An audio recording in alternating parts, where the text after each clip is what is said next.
Truth is stranger than fiction. I'd heard the saying before, but nothing prepared me for the absurdity of what was to come. My name is Sarah, and I had an experience that defies belief. I met my boyfriend, David, through a mutual friend, and after dating for just over a year, it seemed only natural that we get married. As we settled into our new life together, I moved into his apartment and started organizing our things. We were on the brink of submitting our marriage registration when I was suddenly struck down with a fever and diagnosed with the flu at the hospital. David, ever the reliable partner, assured me, "I'll handle the marriage registration." Trusting him, I left it in his hands. Hours later, I heard David's voice and then a sweet female voice calling out, "David." A wave of concern hit me. Had he brought another woman home while I was sick? But no, it wasn't a fever-induced delusion. David had come back with his mother. She marched straight to our bedroom and called out, "Sarah, aren't you coming out to greet me?" As if demanding a welcome from someone who was clearly unwell. What kind of person was she? I pretended to be asleep, hoping to avoid further confrontation, but her next move was even worse. She yanked the blanket off me and scolded, "You're still in your pajamas." Of course, I was still in my pajamas, because I was sick. "Get up and change immediately. You look disgraceful," she ordered, trying to pull me out of bed. "Please leave me alone. I have the flu and it's contagious," I pleaded, my voice a mix of frustration and panic. Where was David during all this? From the living room, I could hear the loud sound of the TV and his laughter echoing along with a comedy show. "David, your mother is practically attacking your wife. Is this how you treat your wife? Unbelievable. Fine, if you're too sick to cook, I'll handle David's meal. Be grateful, you useless fool," she shouted before storming out. Her cruelty towards someone who was bedridden was nothing short of wicked. "David, I'm making your dinner, okay," I overheard her say. Exhausted by the heated exchange, I felt utterly drained. If you heard, "Why didn't you stop her?" My frustration with David only grew as he failed to intervene and allowed his mother's relentless abuse to continue. Unable to find peace, it took 5 long days for my fever to finally subside. I couldn't help but regret agreeing to marry him. I miss my single life deeply. After a 2-day rest, I returned to work and informed my boss that I was married. With no wedding ceremony planned, I only notified him and the HR department. At work, being something of a loner, my only close contact was Anna, who worked in HR. "Congratulations on your marriage. A week off for the honeymoon? I'm so envious." Anna's teasing smile made me sigh. "I just got hit with the flu and had to endure torment from my mother-in-law." "What? That's hilariously tragic," she said, though I didn't find it amusing at all. She then gave me some instructions. "It's been a week since you filed your marriage registration. You should be able to get some paperwork with your new name and address on it.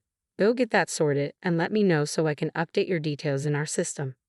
I listened, trying to keep a serious expression. At that moment, all I could think about was getting a divorce. I hadn't anticipated such a shocking turn of events.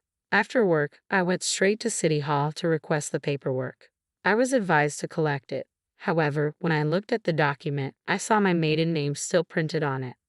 "What does this mean?" I texted Anna urgently. "The paperwork still has my maiden name. What's going on?" She replied almost immediately, "I don't think your marriage has been registered." Don't tell me, I thought, realizing that what I believed to be a marriage might have been just a figment of my imagination. "I think you're right." Shocking, isn't it? Anna seemed frustrated by the back and forth messages and called me directly. "You haven't been scammed out of money, have you?" "No, the only thing I've lost is my peace of mind. Just in case, you should apply for an annulment. Your husband might be a con artist." A con artist? The person I've been with for over a year? A con artist? It seemed extreme, but with his mother's behavior, it wasn't entirely out of the realm of possibility. Taking Anna's advice to heart, I went ahead and applied for an annulment of my marriage. "Aren't you shocked?" Anna asked, still on the phone. I stared blankly into space. Logically, being betrayed by your partner should be shocking, but after enduring David's mother's bullying while I was sick and seeing David act like a mama's boy, I'd surprisingly realized that I no longer loved him. The treatment I received from his mother made it clear that staying in that situation wouldn't be good for me. "If you're okay, that's good to hear. But what about your boyfriend? What was going on with him?" I, too, was curious about his intentions. There had to be more to it, something that would be exposed as soon as the marriage registration was checked, just like it was today. David is 27 and has a decent job. He must have known his deception would come to light quickly. Maybe there was more to this. Perhaps he was committing marriage fraud. Maybe he was testing me. If I couldn't figure it out, it would make me a perfect target for scammers. I was deeply offended to be treated like such a fool. I couldn't forgive David for what he'd done. Fueled by anger, I made a decision. I boasted to Anna about my plan, but what I actually managed to do was quite mundane. I recorded conversations and watched the footage of David and his mother. It felt as though I was the one committing a crime. After about 3 days of this, all I had captured was more of his mother's bullying and the usual conversations between the mama's boy and his mother. My interest waned, and I grew bored with the lack of solid evidence. Being a detective wasn't as easy as it seemed. Little did I know, an unexpected turn of events was about to unfold later that very day. At dinner, as I choked down his mother's bland beef stew and endured her usual verbal attacks, I must have looked emotionally drained. Seeing my defeated state, his mother smirked with satisfaction and let out a chuckle. "You've seemed unhappy ever since you got married, Sarah. But it's because you're not fulfilling your duties as a wife, so I'm here to teach you. You should be grateful for that." I could barely muster the energy to respond. What kind of answer was that? What a terrible woman David's mother was. It was fortunate, in a way, that she wasn't my mother-in-law. Wait, did she know I wasn't actually married to David? Was she bullying me despite knowing I wasn't her daughter-in-law? "Mom, oops, I let it slip. My bad," she said, fake coughing and casting a sidelong glance at me. "Let me explain. David and I had a plan for our happiness." What? This was an unexpected twist. I had assumed David was acting alone, but it turned out his mother was involved in the deception as well. Did they realize I was investigating? What does she mean by our happiness? Intrigued by this dramatic development, I listened closely. "You seem to be in the dark, so let me clarify. Your marriage registration was never filed. This means you and David are still just strangers."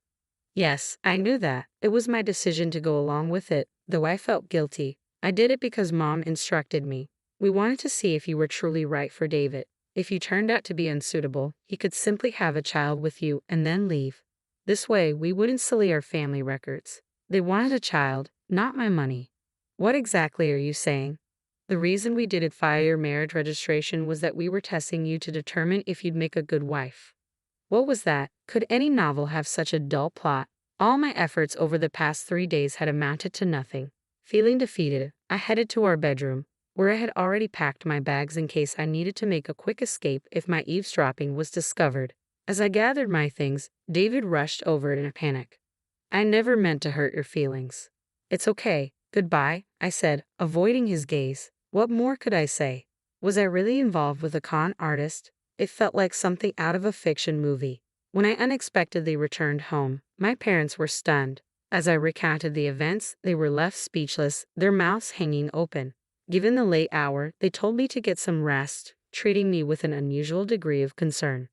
The next day was Sunday, and I spent the night letting off steam at a nearby pub with Anna and a few other friends. By the following morning, I was over it, though I had no idea what awaited me. That Monday night, the doorbell rang at my parents' house, and my father's angry voice boomed through the house. "Get out." I rushed downstairs to find David standing at the entrance with his mother looming behind him. "Sarah, you need to listen to me," David pleaded, pushing past my father. "Why should I? Everything was fine when we were dating, wasn't it?" "Just hear me out," David began. Apparently, word had spread about how he treated me, thanks to a mutual friend. His coworkers, who were also friends of mine, had given him cold stares at work. When he pressed for an explanation, a colleague had confronted him with, "So, you committed blatant marriage fraud?" Now that I thought about it, one of David's coworkers had been at our all-night venting session. David seemed to believe that if he could win my forgiveness, he could also repair his damaged relationships with his colleagues. "I never meant to deceive you. I was planning to file our marriage registration in secret later on." "Really? You thought I wouldn't find out?" "You're not that clueless, are you?" I went to get some legal documents and found out immediately that David's claims were true. He genuinely didn't know about the registration issue. I felt foolish for suspecting something more sinister. As I stood there, stunned, his mother stormed in. "You knew about this and still stayed with David for a few days." Forgive him immediately, and then I'll consider you as my daughter-in-law. Honestly, I couldn't care less about your approval. Even if you begged, I wouldn't want to be your daughter-in-law. What did you just say? Your son is a mama's boy, and your cooking is awful. I'm fed up with your bullying and your petty sarcasm. What? I continued, watching his mother's face turn red with anger. You wanted me to have his child and not ruin the family's reputation. Isn't that a gross violation of my rights? Did you even think of me as a person with feelings, not just a tool? And don't you dare speak to my mother like that. Do you still not understand what's going on? What you did is called marriage fraud. I didn't do anything wrong. You wasted my precious time. Time is valuable, you fool. I nearly grabbed David by the collar, but my father stepped in. Sarah, that's enough. The neighbors are watching. I looked around to see that we had attracted quite a crowd, with neighbors clapping and cheering, "Go Sarah." Meanwhile, those who knew David and his mother were whispering and spreading rumors. I glared at the now pale David and his mother and threatened them. Don't ever come near here again. If I see either of you around my house, I'll call the police. As an afterthought, I added, David, I've recorded conversations of your mother bullying me. I'll be seeking compensation, so expect a call from my lawyer. I said this with a triumphant smile. After that, David's situation only worsened. He was ostracized and removed from team projects, relegated to a mundane role in the document management department, essentially a notice of redundancy.